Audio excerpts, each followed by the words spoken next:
میرا سوال یہ ہے کہ رمضان میں لوگوں میں نماز کا رجحان زیادہ بڑھ جاتا ہے، وہ اپنے ساتھ بچوں کو بھی مسجد لے آتے ہیں، چھوٹے بچوں کو مسجد لانے کا کیا حکم ہے؟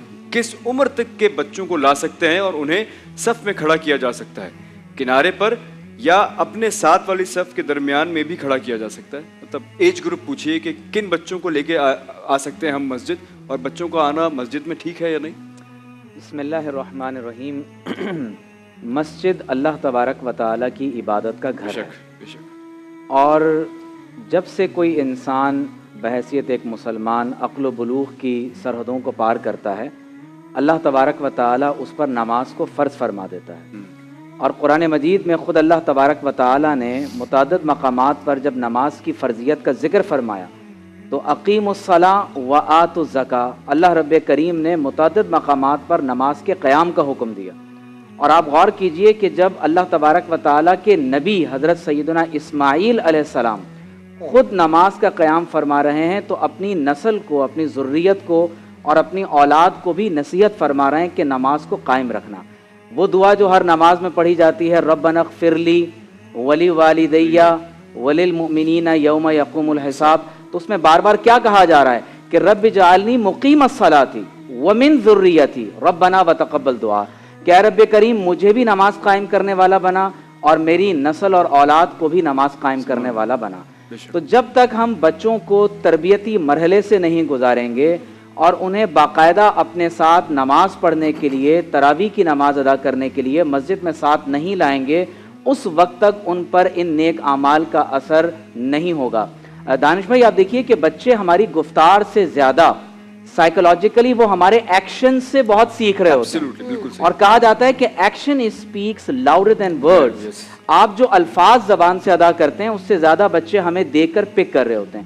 تو اگر والدین گھر میں خود نماز بچھاتے ہیں، جائے نماز بچھاتے ہیں، تو بچے خود بخود آ کر ساتھ کھڑے ہو جاتے ہیں۔ تو بالکل مسجد میں بچوں کو ضرور ساتھ لانا چاہیے، لیکن اتنے چھوٹے اور معصوم بچے کہ جن کی وجہ سے مسجد کی حرمت پامال ہو سکتی ہے، تو انہیں صفوں میں کھڑا نہ کیا جائے۔ البتہ ان بچوں کے لیے مسجد کے ہی کسی اطراف میں، کسی صحن میں کوئی ایسا پلے ایریا کوئی ایسا مقام جہاں وہ انگیج ہو سکے۔ میں بھی کچھ عرصے پہلے سنگاپور میں تھا تو میں نے باقاعدہ یہ دیکھا کہ مسجد کو ایک کمیونٹی سینٹر کے طور پر استعمال کیا جا رہا ہے۔ ہمارے ہاں پاکستان یا ہندوستان کے بعض علاقوں میں آپ دیکھتے ہیں کہ بالخصوص عورتوں اور بچوں کو مسجد سے بہت دور رکھا جاتا ہے، اور اگر کوئی بچہ مسجد میں صف پر آ کر کھڑا ہو جائے تو اسے بہت جھڑک کر دور اور پیچھے کر دیا جاتا ہے۔ تو مسجد میں ضرور بے ضرور عورتوں کے لیے علیحدہ جگہ ہونی چاہیے، خواتین کو مسجد میں آنا چاہیے، انہیں بچوں کو بھی ساتھ لانا چاہیے تاکہ بچوں کی تربیت کا مرحلہ آگے بڑھ سکے۔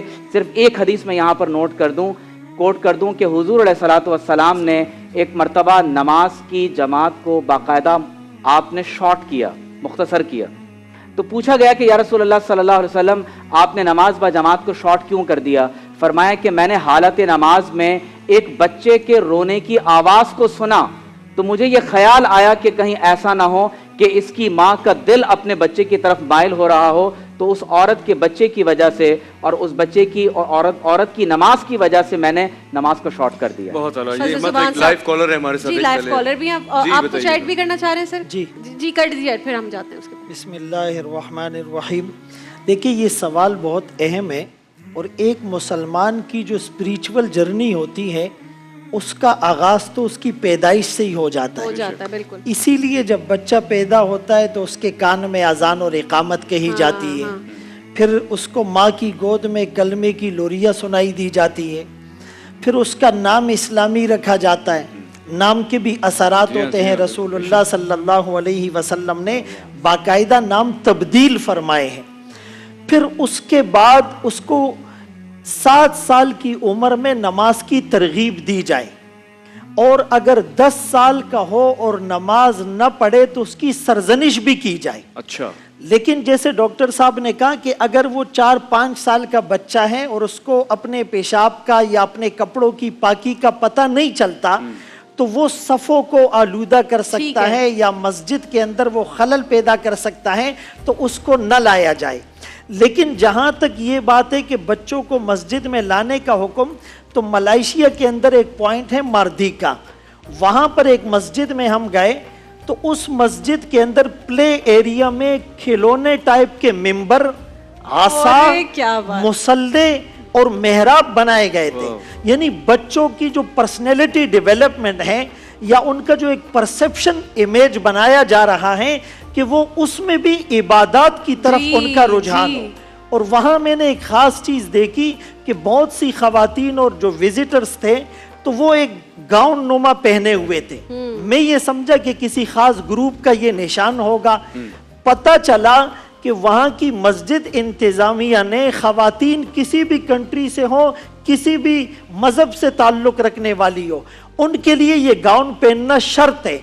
ایک تو انکانشیسلی ان کا پردہ ہو گیا، ان کے بال چھپ گئے، جو غیر شرعی لباس تھا وہ چھپ گیا، اور انہیں کسی نہ کسی طریقے پر پردے کی تعلیم دی گئی.